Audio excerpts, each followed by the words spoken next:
Assalamualaikum warahmatullahi wabarakatuh dan salam sejahtera.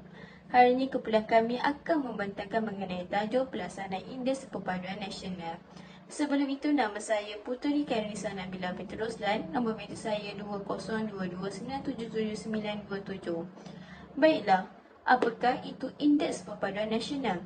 Menurut Kementerian Perpaduan Negara dalam Dasar Perpaduan Negara, Indeks Perpaduan Nasional iaitu lebih dikenali sebagai IPNAS adalah sebuah model komprehensif pengukuran pada peringkat nasional iaitu dengan menggunakan kaedah sistematik dan empirikal bagi memahami dan menjelaskan mengenai perpaduan dan kemakmuran masyarakat di Malaysia. Maka dapat kita lihat bahawa IPNAS ini merupakan indeks yang menjadi petunjuk atau penanda aras yang mengukur tahap pencapaian kesepadan sosial dan perpaduan nasional di Malaysia.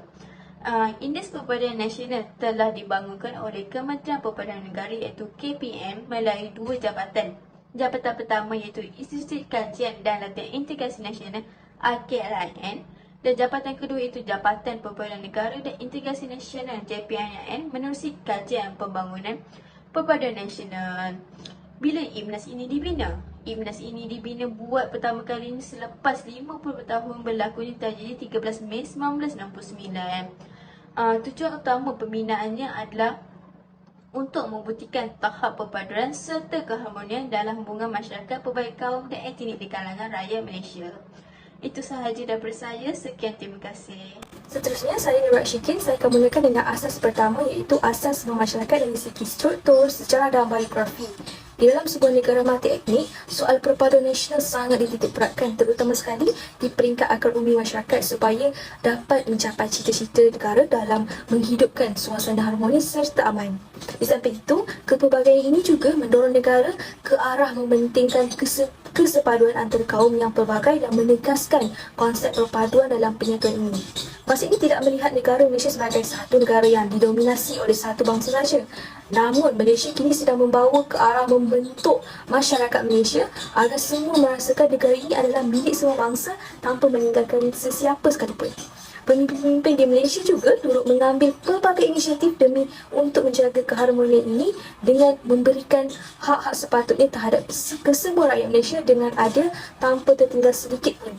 Namun, matlamat ini tidak akan tercapai sekiranya tiada usaha bersama yang disepakati oleh masyarakat umumnya.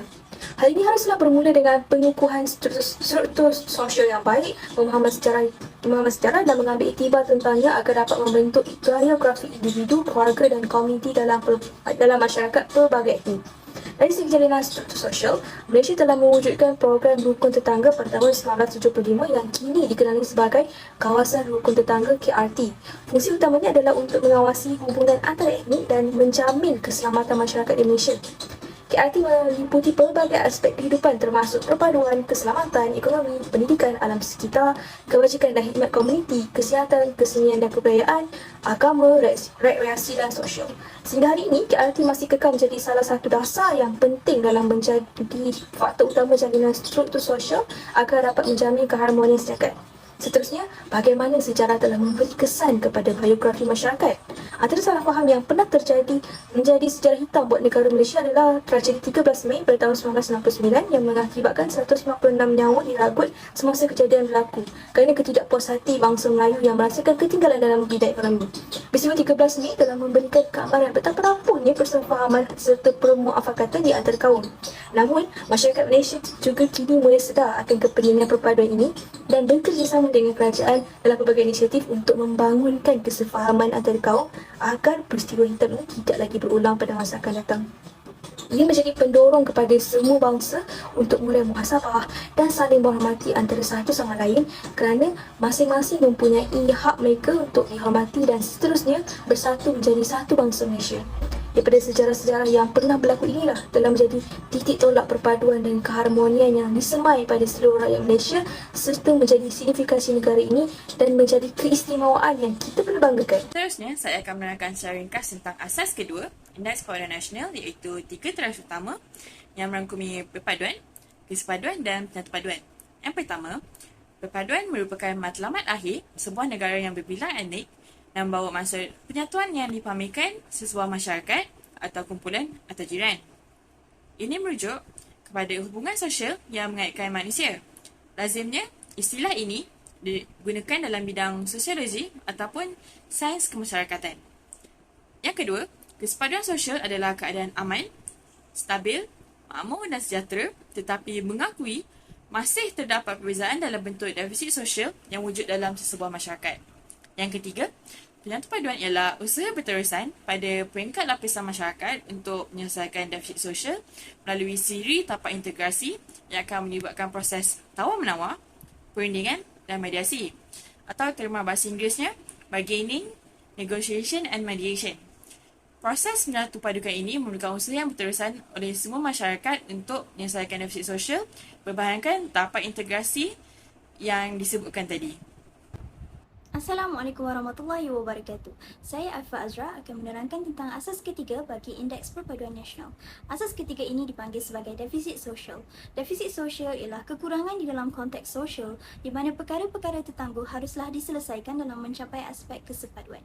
Jadi terdapat 10 kategori di bawah defisit sosial yang berlekar menjadi isu dan cabaran buat masyarakat di Malaysia. 10 kategori atau elemen tersebut adalah: yang pertamanya ialah elemen etnisiti. Ini merupakan isu dan cabaran dalam kepelbagaian dan kerencaman etnisiti di Malaysia. Contohnya, peristiwa 13 Mei 1969 yang menjadi sejarah hitam di bumi semenanjung Malaysia. Elemen yang kedua ialah isu tentang agama di mana terdapat kekurangan sensitiviti di dalam kefahaman terhadap penganut dari pelbagai agama. Misalnya, isu penggunaan kalimah Allah yang dipersoalkan oleh tokoh Kristian Malaysia, Burbli Disim. Yang ketiganya, elemen kelas sosial yang membincangkan tentang sistem hierarki sosial yang amatlah jelas dari segi struktur pekerjaan, etnik, jawatan, keturunan dan ekonomi. Contohnya, isu dan cabaran golongan B40 di Malaysia. Yang keempat ialah pendidikan di mana sistem institusi sekolah pelbagai aliran di Malaysia telah menjadi pemisah dan kekangan dalam memupuk perpaduan dalam konteks pelbagai etnik dan komuniti. Kategori kelima ialah bahasa. Ini merupakan cabaran yang besar kerana bahasa Melayu ialah alat untuk berinteraksi dan berkomunikasi bagi rakyat yang berbilang kaum. Ramai yang masih kekurangan penggunaan dan penguasaan di dalam bahasa kebangsaan ini. Yang keenam ialah jurang generasi. Ia terdiri daripada aspek usia, ideologi, budaya, pendidikan dan pekerjaan antara generasi. Ini amalah penting bagi mengenal pasti perbezaan dalam cara percakapan, pergaulan dan sebagainya. Yang ketujuh ialah gender. Ia membincangkan tentang jurang gender dalam pelaksanaan dan mobilisasi agenda perpaduan di mana isu-isu kesaksamaan hak antara lelaki dan wanita dipertikaikan. Elemen ke-8 ialah politik federalisme, iaitu terdapat isu pentadbiran pada peringkat negeri dan persekutuan bagi aspek peranan dan tanggungjawab setiap individu di negara Malaysia ini. Yang ke-9 ialah ruang bandar desa yang melibatkan kekurangan dalam pembangunan infrastruktur dan kepekaan masyarakat dalam berhubung dengan peranan ruang bandar desa kerana keduanya memberi impak kepada ciri sosial masyarakat serta aktiviti ekonomi. Yang terakhir ialah media dan ia berhubung kait dengan penyebaran maklumat. Penyebaran maklumat yang dilakukan dengan kadar pantas boleh mencetuskan permasalahan penyalahgunaan dan pengawalan informasi seperti penyebaran maklumat palsu dan penipuan di media sosial. Jadi itu sahaja daripada saya. Terima kasih. Assalamualaikum dan selamat sejahtera.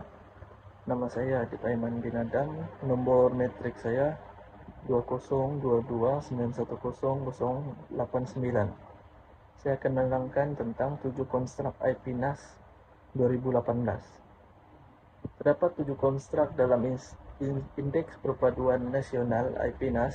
Pertama, tahap keetnikan iaitu kecenderungan kepada identiti dan kumpulan etnik masing-masing.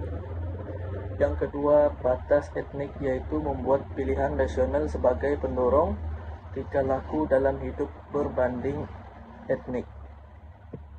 Yang ketiga, hubungan sosial rentas etnik iaitu membina hubungan sosial antara individu, komuniti dan institusi. Yang keempat, kesepaduan sosial iaitu keadaan aman, stabil, makmur dan sejahtera dalam konsep kepelbagaian etnik atau budaya. Yang kelima, etos bangsa iaitu kesetiaan atau kecintaan kepada negara yang melahirkan semangat patriotisme dan nasionalisme. Yang keenam iaitu tadbir urus dan pembangunan iaitu soal bagaimana kerajaan sedia ada berupaya mengurus berkaitan pengurusan masyarakat. Dan yang terakhir atau yang ketujuh, detik perpaduan, iaitu perkara yang hadir mengikut keadaan atau detik tertentu secara formal atau tidak formal. Assalamualaikum warahmatullahi wabarakatuh. Nama saya Nusraya Fitria binti Sulaiman. Nombor pelajar 2022961171. Baiklah, saya akan menyambung untuk pembentangan yang seterusnya, iaitu nilai skor IPNAS dan kepentingan IPNAS.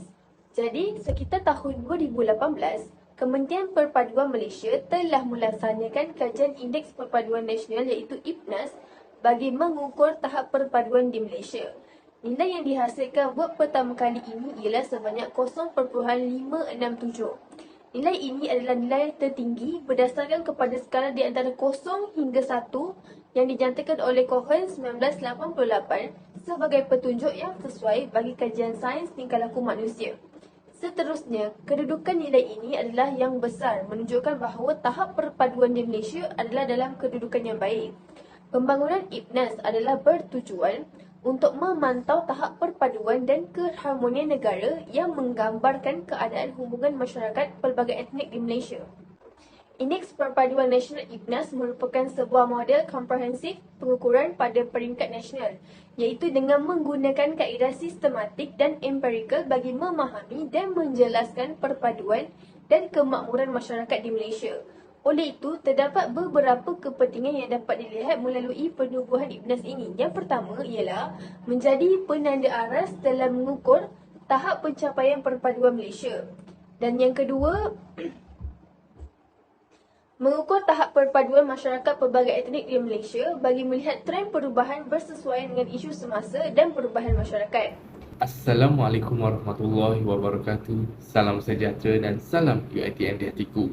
Nama saya Wan Irfan Mirwan Muhammad Hadi dan saya akan menutup pembincangan kita pada hari ini. Secara kesimpulannya, Indeks Perpaduan Nasional merupakan salah satu inisiatif kerajaan melalui Kementerian Perpaduan Negara untuk mengkaji serta mengukur tahap perpaduan dan kestabilan rakyat di Malaysia dengan lebih sistematik dan saintifik.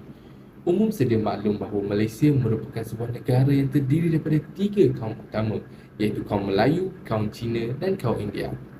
Namun begitu, kita sering melihat isu-isu perkauman sentiasa dibangkitkan di media sosial untuk menggugat keharmonian yang kita ada. Bagi membasmi isu-isu ini daripada terus berleluasa, kerajaan boleh menjalankan inisiatif-inisiatif, aktiviti serta tindakan yang lebih efektif dan lebih berfokus melalui data yang telah dikumpulkan di IPNAS. Melalui data ini jugalah rakyat Malaysia dapat memastikan kemakmuran negara sentiasa terjaga dan terpelihara untuk jangka masa yang lebih panjang, terutamanya untuk generasi-generasi muda yang akan datang dapat hidup dengan aman dan harmoni. Oleh itu, kami berharap para penonton semua dapat berusaha sebagai rakyat Malaysia untuk terus menjaga kestabilan serta keharmonian yang kita sedang nikmati ini untuk jangka masa yang berikut. Sekian sahaja daripada kami. Terima kasih.